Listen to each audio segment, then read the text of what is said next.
Hello and welcome to episode 561 of the Daily Sales Message Podcast, where every single day I share a piece of simple and actionable advice that's designed to help you feel more confident and sell more stuff too.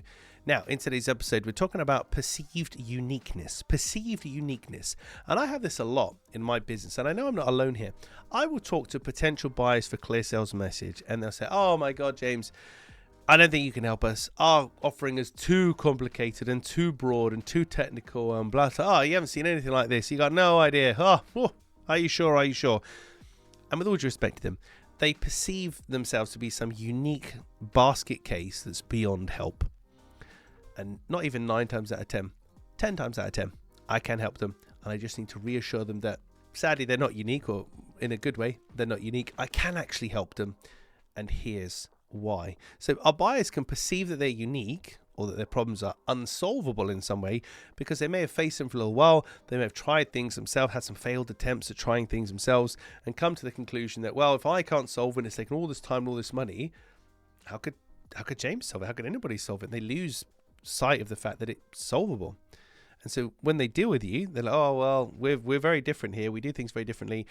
And most people don't do things very differently. They've got the same problems that we solve, and that's it. But perceived uniqueness can hold your buyer back from buying from you, because they need to be reassured that you can help them with their specific snowflake, perfectly unique scenario. And it's up to you to reassure them, give them some anecdotes of similar people in similar situations, and reassure them that, yeah, I can help you, and it's all right. It's not my first time at the rodeo.